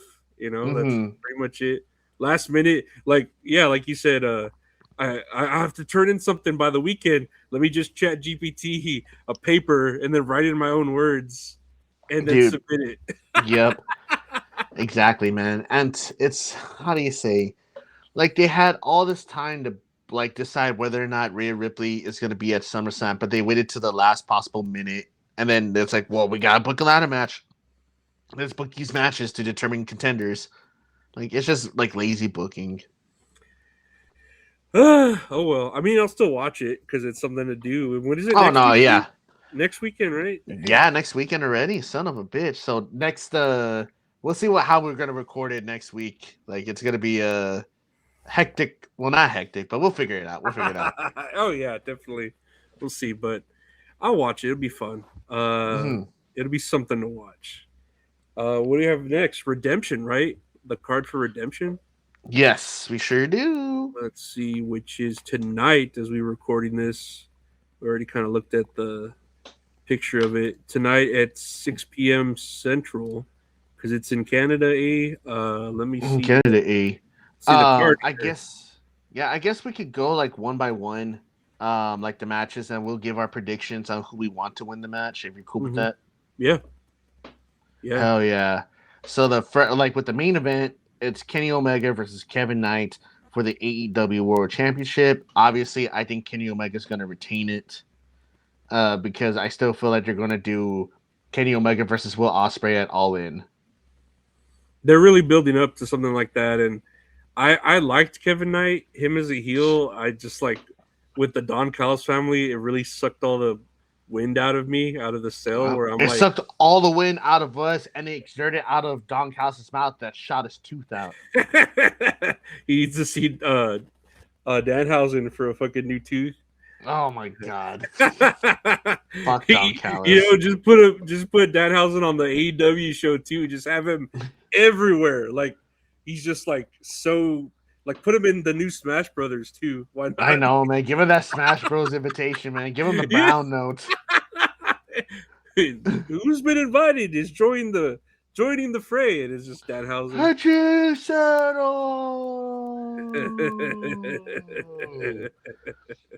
Next match is Thekla versus Willow Nightingale for the AEW Women's World Championship. I think Willow's gonna win because she's gonna fight Mercedes Moné at All In, and Mercedes Moné is gonna win. Oh, because Mercedes gets the title shot, right? Because the Owen Hart the Owen Hart Cup. Yeah, I think this is gonna be a good match. I hope Thekla keeps the belt because I really like Thekla, but I do like Willow Nightingale too. So, but I would rather see Thekla versus Mercedes than Willow versus Mercedes. Next matchup, it's Kyle Fletcher versus Bandito. This might be my match of the night. I want Bandito to win. This is going to be for the AEW International Championship. And again, like what we were talking about earlier, Bandito might be 2-belt because he's the Ring of Honor World Champion, I believe. Okay. Yeah, but I mean, I'm cool with Bandito winning 2 belts, man. He's the only exception. I like either of them. I really do like Kyle Fletcher. I think he deserves a belt, but I don't really think right now he needs a belt. He's very he's like hot right now to where he just comes out and does a match and everybody likes him. But I don't know. I like both of them. I don't mind whoever wins this match. I'd rather have win it, I guess. You got Will Ospreay and John Moxley versus the Young Bucks, just because I feel like Moxley and Will Ospreay are gonna win because they want Ospreay to go in hot into All In. That's how I feel like that match is gonna go. It's gonna be a good match. And Ospreay was the one who won the Owen Hart Cup, the men's, right? Yeah, because he beat Swerve Strickland. Okay, that's why he gets the shot at whoever wins with Kenny Omega and Kevin Knight at All In. The other tag match, Cajun Cope versus the Death Riders, which is Claudio Castagnoli and the Bastard Pac for the AEW World Tag Team Championship. I always like saying the Bastard Pac because my wife hates that nickname. I don't know if he's fatherless, then it's like the correct term. You know, if he has it's politically correct. Yeah, like you're allowed to call him that. It's like calling a short person a dwarf. You know, like whoa, hey, that's the way. I didn't say midget. I said dwarf. As much as I think Cage and Cope are going to retain it, I just want Claudio to have a belt, man. That's all I want in this world. I don't care if I win the lottery. Just give the championship belt to Claudio Castagnoli. I really appreciate that. I don't like the Death Riders, but I do like Pac and Claudio. So I hope. I know. I'm just like, ooh, I'm still gonna cheer. Ooh, dang you, Death Riders. Yeah, like boo, but I want Claudio to win and Pac. But yeah, Cajun Cope. Cajun Cope, Death Riders. Cajun Cope, Death Riders. I don't. Cajun Cope don't need the belts. They're fucking Cajun Cope. They're legends. They're legends in their own name. It's in the name. Next up, the Painkiller, right? The Painmaker. I'm thinking Judas Priest. The Painmaker Jericho. I thought you were joking at me. Oh, he's like a acetaminophen. He just acetaminophen.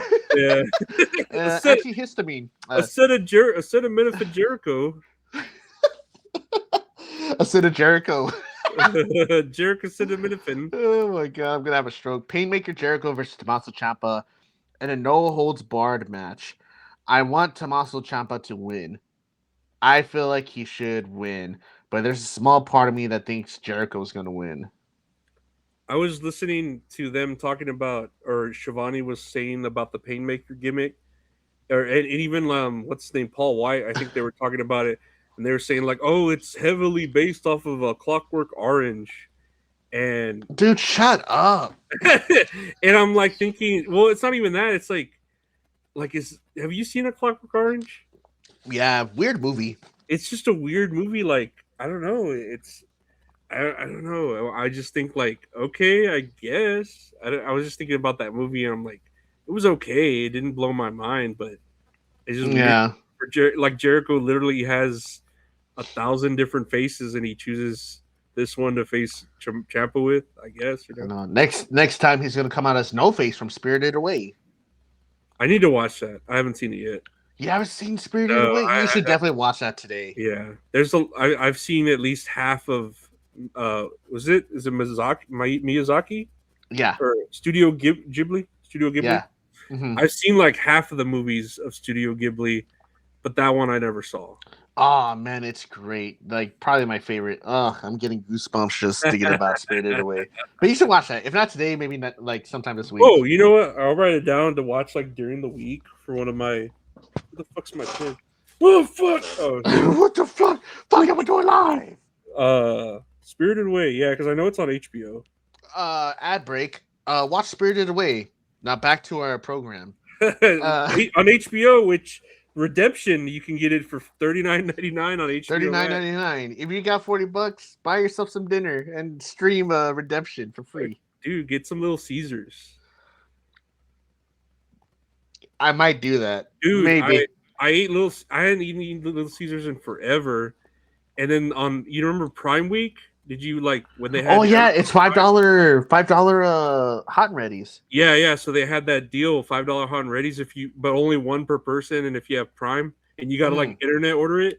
And there was one day where I was like, hey, I told my sister, hey, if you go over here, can you grab me the pizza?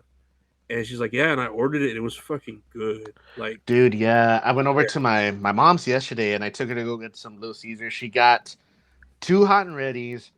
Not garlic bread, crazy bread with marinara sauce, and then those little puffs, those like pizza bites, garlic? the puff bites. Yeah. Dude, they're fucking. There's crack or MSG in those. They're good. It's like, and I'm not saying that it's like because I used to work there. That was my first job ever. I'm not saying that to glaze them up. Like Little Caesars is good when you don't got a bitch in your ear telling you it's bad. No, that shit was fucking good. To continue on before we get sidetracked. Well, actually, I'll talk about pizza forever if I could. Yeah. Mm-hmm. Mark Davis versus Andrade El Idolo for the AEW National Championship, and I want Andrade to win because how you know? How you know? But they have to put the belt on him, right? Because if he's getting over. Yeah. I mean, Mark Davis is like. Okay, he's not really a name, but he's a big old dude and he's a good wrestler, but Andrade's like super over. Like, why not put a belt on him? It's like my friend Paul, he tells me he hates Mark Davis. And I'm like, why do you hate him? I don't hate I'm like, I don't hate him. I just don't don't quote me on it. I think he said he hates him because his nickname is Dunkzilla. I'm like, that's fair. I don't know how that ties in, but okay, man. You know what that reminds me of? That nickname is. Do you remember? Oh, you probably grew up in a different era, but they used to have those like Dunkaroos, like they were like graham cookies that you could dip into like caramel. Yes. And I remember I would see like a Dunkaroo, and maybe they had that name Dunkzilla, and it was like a kangaroo dipping a cookie into a fucking chocolate thing. It's that fucking meme where like Tony Khan's walking backstage and Mark Davis just walks up to him. Hey, TK, how's it going? But he's eating a Dunkaroo, and it's the from the like a Lego movie where he's just like, I just died in your arms tonight. Must have been something you dunked. I should have walked away. I don't hate Mark Davis. It's just that's kind of funny. I think he's really good. I like him and Jake Doyle. I really do. I think he's neat. No, I just think they're neat. He's all right. I can't do that forever. I can't do that. I've done enough. Booker T fucked me up. Next matchup, it's the Dogs versus the Bang Bang Gang in a double chain match. So it's Clark Connors and David Finlay versus Jay White and Juice Robinson. Cool. I like Jay White, Juice Robinson. I think they should win it. Well, I mean, I don't care who actually wins it, either or. But I feel like since Jay White came back, they're probably gonna have him win the match. I mean, have him win instead of the dogs. Yeah, to go over. Hikaru Shida versus Maya World for the TBS Championship. I would personally want Maya World to win, but I think Shida's gonna retain it. Yeah, I mean they just put the belt on Shida pretty fucking recently. If they, not that I would mind them giving it to Maya World, it's just like, dude, they're just hot potatoing that belt. They're just giving it to whoever week after week. And then finally, the 6-way ladder match for a shot at the AEW International Championship, and it's Commander, the Beast Mortals, Speedball Mike Bailey, Jungle Boy Jack Perry, Nick Wayne, and El Colon.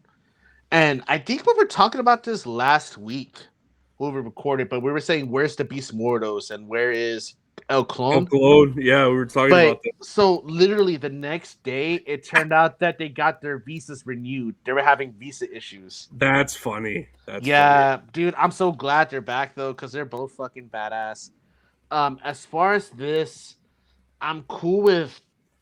Oh my god, if I had to pick one, I want El Clone to win, but I feel like it might go to Speedball.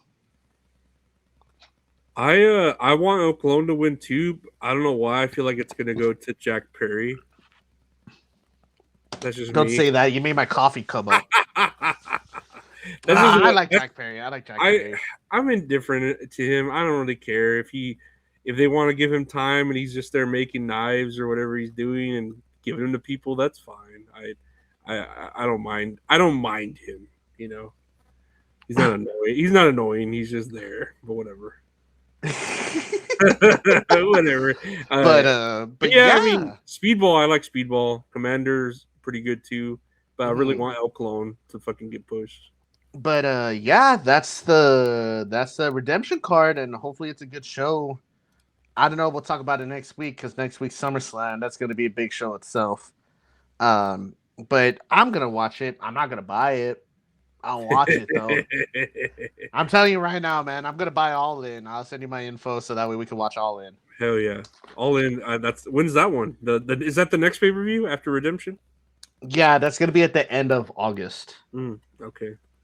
Yeah, no, that I don't know. It's gonna be versus NXT. No, what was it? It's against one of the PLEs, right? Oh my god. Oh no. It's All Outs at Worlds Collide. Oh, okay, my bad. I forgot about that. It's like whatever. Yeah, no, we could talk about. Let's see. We talk about real quick the Dark Side of the Ring. Yeah, hell yeah, man, definitely. Yeah. So I haven't watched Dark Side of the Ring in a very long time, but it's because like the newest episodes they've been releasing, it's like, oh, the Jeff Jarrett story and TNA story, but it's like stuff like we already know for the most part. And it wasn't until this week that they announced Samoa Joe versus Necro Butcher.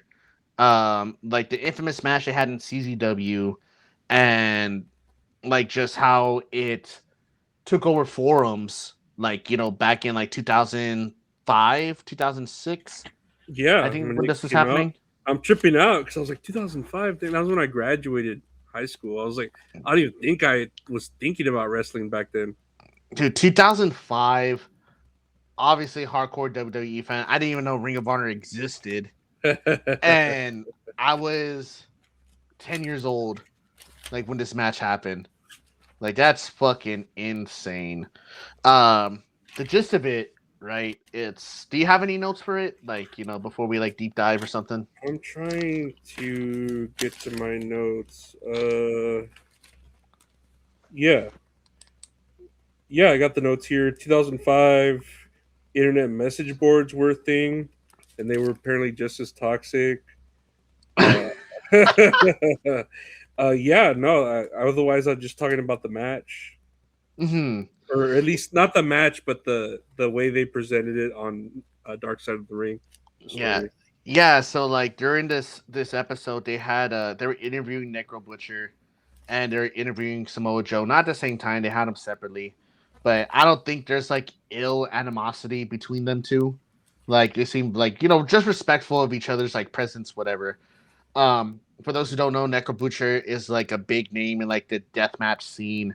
They were showing clips of like everything he did, just work real stiff. Reminded me of like Bruiser Brody with like the long hair, the long beard, like unkept, gray, fucked up, whatever demeanor. Has a juggalo tattoo. Has a weed leaf tattoo on his other arm, but just always fucking wrestling like barefoot and shit like that. Just talked about his childhood. He grew up like, as, traumatized childhood, and he was able to resemble it through wrestling, but that he enjoyed death matches more. So he was a big name in the deathmatch scene, and Samoa Joe was becoming big in the Ring of Honor scene, because like CZW is for deathmatch wrestling, and Ring of Honor was just like pure respectable wrestling, like actual wrestling, Yeah, like, yeah. as the way they presented it in the show, like in ring type wrestling. And shit like that. Not out on the floor or in the crowd or just street fight type shit.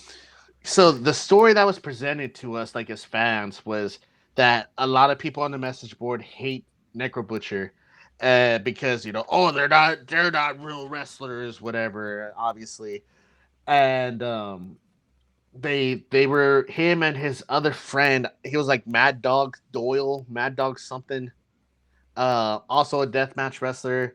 They were bought into Chikara, and they were facing against like these two students in the Ring of Honor dojo in there in Chikara, and they got their fucking asses beat. Like they got destroyed. And supposed like Chikara's supposed to be like more family friendly, but that like stiff punches, stiff lariats, suplexes onto the gym floor, like really fucking hard stuff. But they interviewed those two wrestlers like from the Ring of Honor show, and like they seemed pretty like good spirited about it, like it didn't seem like there was ill animosity toward them or anything.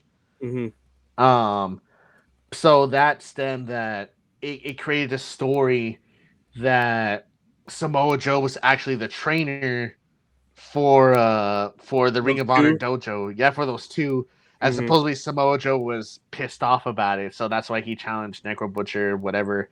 Yeah, that was the story, right? But it wasn't technically like that, right? It was just like that was the story that was like coming apart or coming to on the internet that Samoa Joe like took it personally and had to like fight for their honor or some shit, Yeah, and so at the same time they're interviewing Samoa Joe, and Samoa Joe was like, I never taught the school ever in my life. Like they just told me, like, hey, this happened, go out there and talk about Necro Butcher. And like he cut that fucking crazy promo where it's like, man, fuck Necro Butcher, I'll beat his ass, whatever. Very Samoa Joe manner. And then they're interviewing Necro Butcher. He goes, man, like he was real like pissed off about that. Like, and like the way Necro Butcher is presenting himself, he kind of reminds me of like Brian Posen and Seth Rogen for some reason.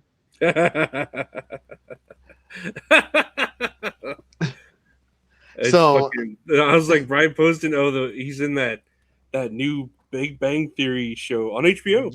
Yeah, exactly. With AEW Redemption. Yeah, with AEW Redemption. So, they're interviewing Samoa Joe about why he took up this match. It took place at the 2300 Arena in Philadelphia. It's CZW show, Necro Butcher versus Samoa Joe. And it wasn't announced like it's like no DQ or anything, but it's CZW, so I mean, take what you will with it. But this is his reasoning of why he took the match. Oh, this is why he took the match right here. What he says. My wife, then girlfriend at the time, she lived close to Philly, so like I literally took the booking because I was trying to get some ass.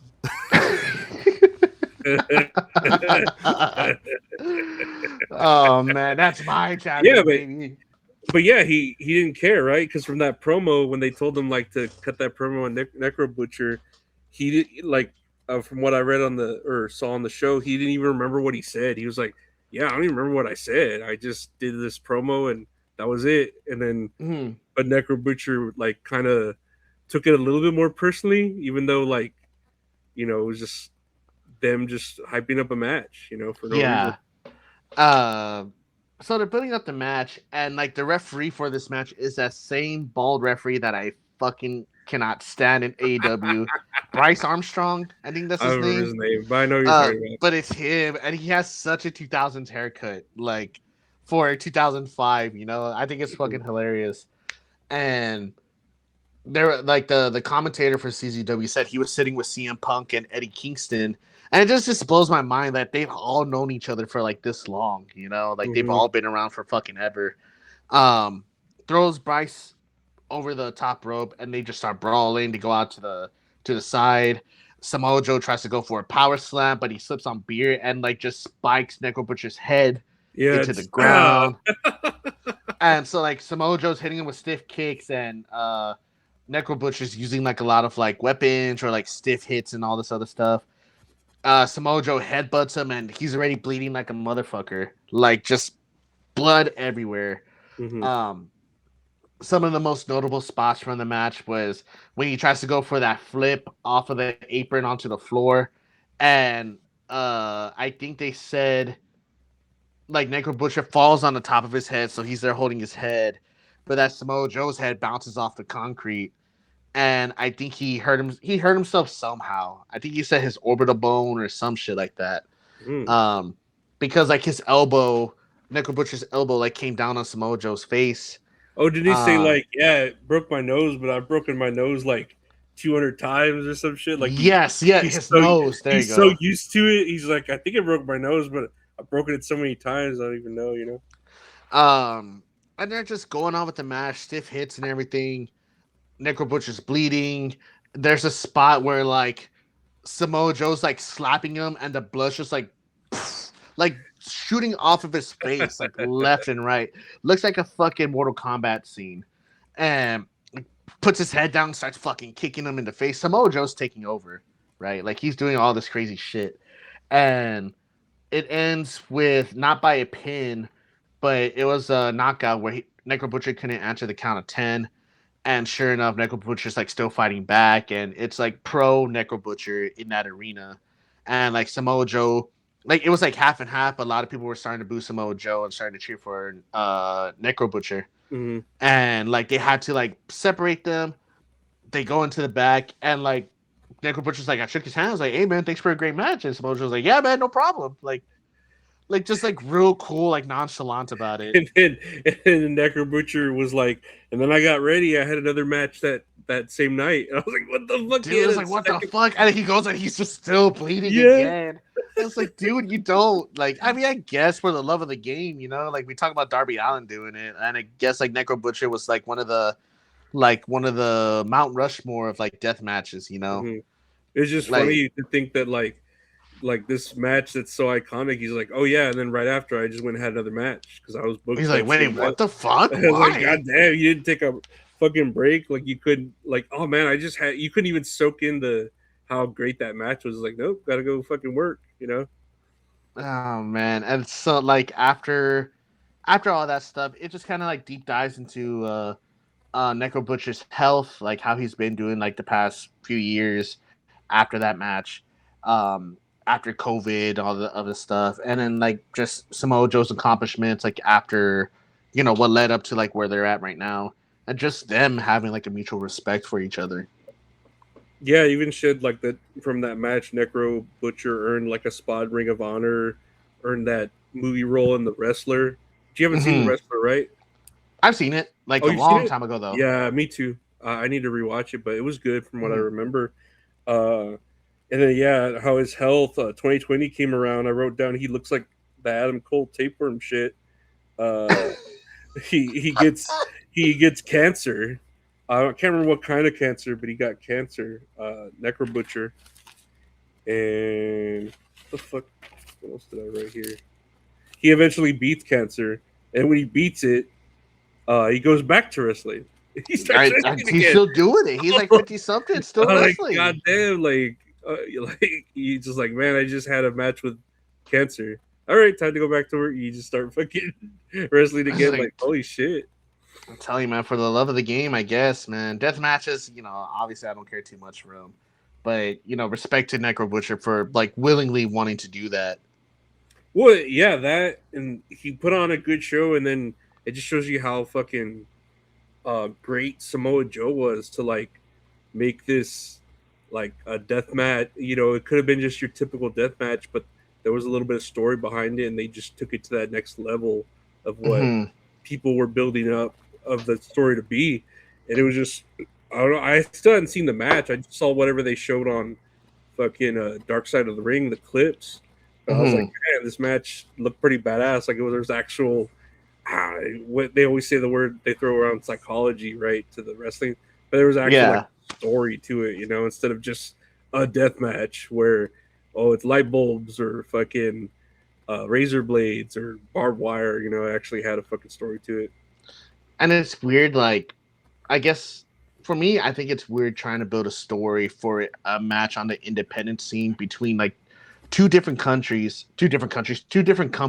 Yeah. that are trying to produce like one match, where it stems from like CZW and it stems from Ring of Honor.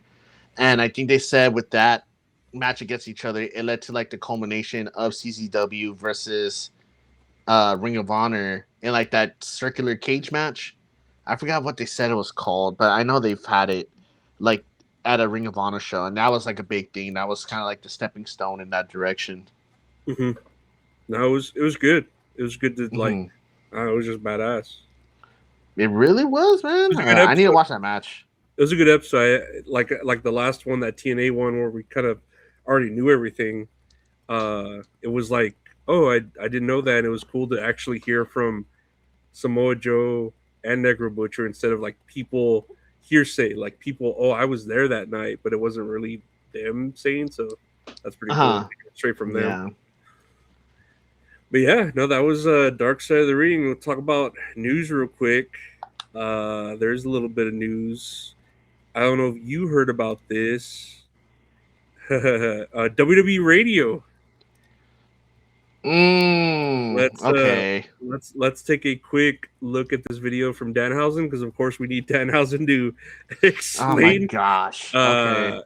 Danhausen, the curse has been lifted on pro wrestling. So apparently there was a SiriusXM radio station, which I don't know. I think I might have had SiriusXM one time in my life, like a free trial. But there was a radio station called Pro Wrestling Nation 24/7 that had shows such as like Busted Open and I don't know, other shows. What's his name? Sam Robinson or Sam Roberts. Yeah, Sam Roberts. But apparently WWE is taking over so that the channel will now be called WWE Radio. And here's Danhausen to tell us about that. It is I, Danhausen, once again. Love that Danhausen, by the way. Also love that SiriusXM, because as you remember, the wrestling channel is cursed for insufficient coverage of the undefeated Slammy Award-winning WWE legend, Danhausen. However, Danhausen has an update. Danhausen reached out to my fellow legends who have their own SiriusXM channels: Howard Sternhausen, Elvishausen, Frank Sinatrahausen, Bob Marleyhausen, Grunge Eddie Pearl Jam. That's right, to find out how to get my own channel. All of them were, however, unavailable. I was, though, able to get in touch with the decision makers at SiriusXM, including President Scott Green Bean. And they have assured Danhausen that they are doing all they can to make Danhausen 24/7 radio a reality. President Scott said that he will get back to Danhausen on that pretty soon, fingers crossed. And in the meantime, they've given many assurances and donations of human monies. Ooh. So I've made the decision to uncut a SiriusXM wrestling channel for now. There is one thing, though. Danhausen has renamed the channel to WWE Radio. WWE Radio will be a suitable home for all North America to hear about Danhausen's communications, comings and goings and goings and comings via satellite. Welcome to WWE Radio on SiriusXM channel 156. Yeah. Man, dude, he sounded like he was reading a contract. He fucking lost me. It's just fun. I imagine now, like with all the fame, he just is asleep and he's like, Hausen. And he just like wakes up. All he does is say Hausen like over and over again. But yeah, the SiriusXM radio, the wrestling channel, is being named WWE Radio. And so people were pretty upset online because they're like, oh, well, it's the Fed or whatever you want to call them buying out the opinions. So now, as far as like Busted Open, for example, they had to put out a statement saying that things are changing, but they're not changing. You know what I mean? So here's a statement from this is David LaGreca and on Busted Open, and I think it's Bully Ray, who's also his co-host, right? Bully Ray, Mark Henry, and somebody else. I know it's another person. Well, apparently it's, or if I remember, they had Thunder Rosa, but Oh, that she left. she's leaving the show because she's AEW, which is already affecting things. But here's David LaGreca telling us that about the change. Monday, July 27th, we will be WWE Radio. Every show is going to be exactly the same that you know and love. Busted Open, Not Sam Wrestling Live, Off the Ropes, Busted Open After Dark. But now we're going to have the TV simulcast of Raw, of SmackDown, of NXT. We're going to have original SiriusXM productions of every major WWE PLE, homegrown, right here on WWE Radio Plus, Stephanie McMahon's podcast, Cody Rhodes, The Undertaker, Sam and Megan, all here. I cannot believe that a show that started for 1 hour, 1 day a week, is now going to be partnered with the greatest pro wrestling company, the biggest pro wrestling company, not just now, but ever in this great sport. And make no mistake about it. If you think I'm letting the foot off the gas, if you think you're not going to get what you're used to hearing from Dave LaGreca on a daily basis, you think I'm going to stop ranting? No! Oh, Our shut first ever up. PLE, our first ever broadcast, SummerSlam! So you're going to be able to hear night 1 and night 2 of SummerSlam right here on WWE Radio. All right. So, yeah, things aren't changing, but it is the greatest company, not just now, but ever. This WWE. is propaganda, right? This is what this is? This is buying the news. Yeah, this is propaganda. Buying the news outlets. This is what's happening today, man. It's kind of scary. This feels too real. So yeah, I did see when this went down on Twitter, people were like, "This is why it's important to help out independent creators because they're the ones who are delivering actual opinions and not just, manufactured force-fed. opinions. Yeah, force-fed manufactured opinions from the bigger companies." And I'm like, "Yeah, okay, it's just wrestling, but whatever." Like, I was just like, I don't know. And then I'm also on the side of who's even using XM. Like, have you ever had XM radio? No, sure haven't. I keep on getting offers. It's like, oh, free XM, free Sirius XM. I don't do this. Dude, because it's like not even like, I get it, but it was back when in your car you only had like so many AM FM stations, and if you were rich you had satellite radio where you could like listen to, I guess, Howard Stern. If you're a fan, I was never a fan of Howard Stern, but like music, like nonstop, like good high quality music instead of just fucking staticky radio, Yeah, no, I agree with that, man. But I mean, I feel like this. I don't think it's gonna affect me because I don't really listen to the radio in the first place.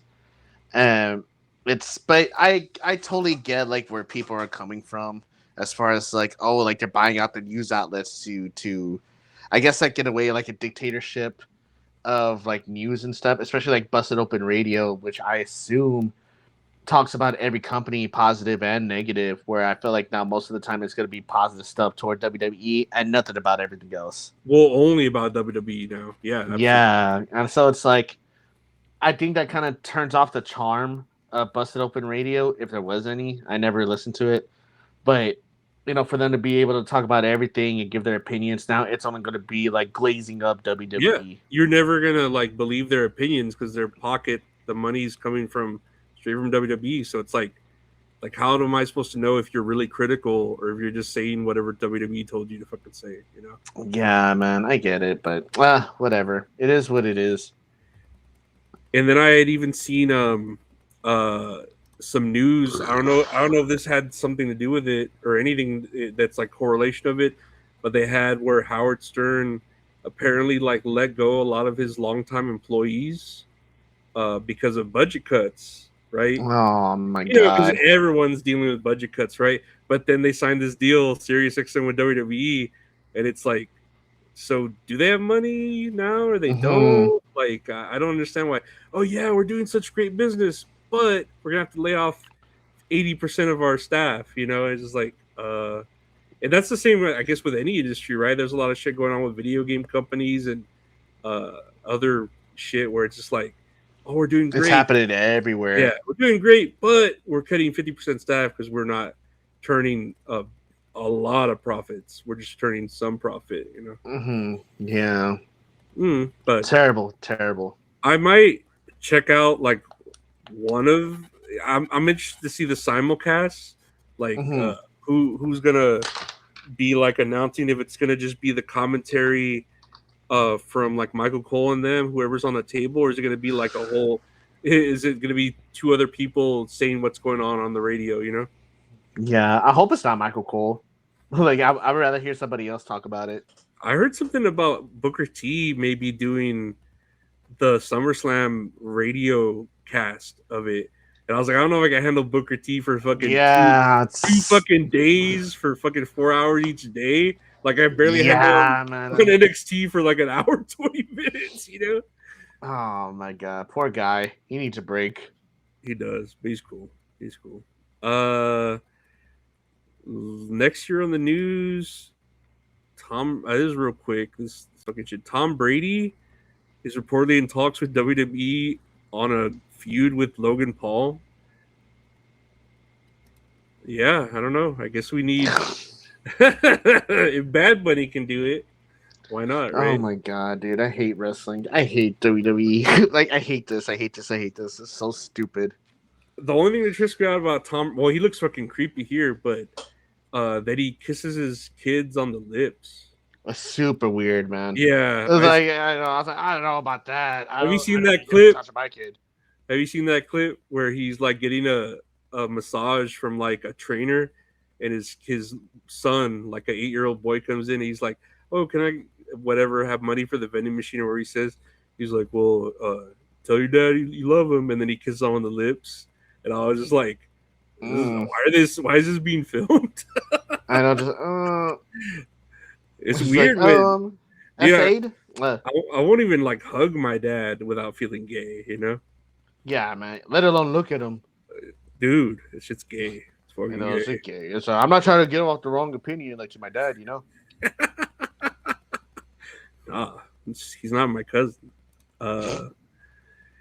Fucking Logan Paul. And Tom Brady. God damn it. Next year, Bianca Belair shares an update on her finger that's injured.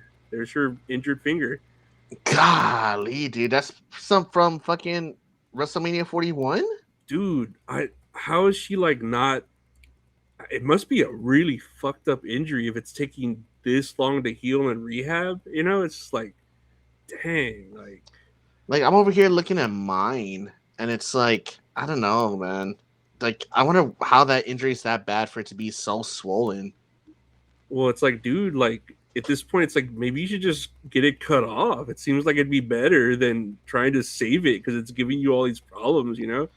Oh man, poor thing, dude. That's fucked. I hope she recovers from that. You can do AI. Your posters will add like 8 fingers to your hands, like in the AI shit, you know? Oh my god, they're like you fucking appear backwards and everything, running all of our clean water out. I love wrestling. Lastly here, I think this is lastly, right? Let me see. Yeah, the Comic-Con has been going on, if you recall, nowadays, and they are showing a lot of figures. And here are some of the Mattel figures for WWE, which here's Io Sky. There's some shit back there of the changeable heads. Here's Seth Rollins with his. What the fuck? Oh, ew! Why did they make that to a figure? I know the handicapped Seth Rollins. He's just like me, Daddy. He can't walk. And then he says about the fucking 2 things just fall over. He walks this fight. Oh my gosh, that's crazy. Here's Charlotte Flair and Alexa Bliss. Okay. And There's Dominic Mysterio. I guess they're okay. I don't really collect wrestling figures. I used to a while ago, but not anymore. It's like everything's just become like stocks or like a monopoly, you know. Mm-hmm. But I mean, they look nice. For No, that they look one's kind of questionable. they look good, but if they have like the interchangeable hands and heads, I imagine they're gonna be like 40, 50, $80, you know? Yeah, they're gonna be super expensive, man. Yeah. I can't afford that shit Like right now. these aren't for like kids to play with. These are like collectors to have them on shelves, you know? Like Mhm. I don't know.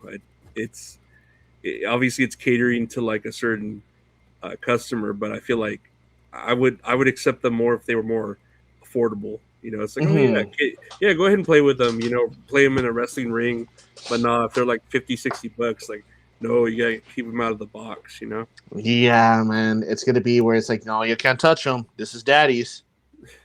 those are daddy's toys. Those are adult toys. So they're action figures, Dad. They're not dolls. Now come give me a kiss. Lastly here. Oh no, well, this is the same thing.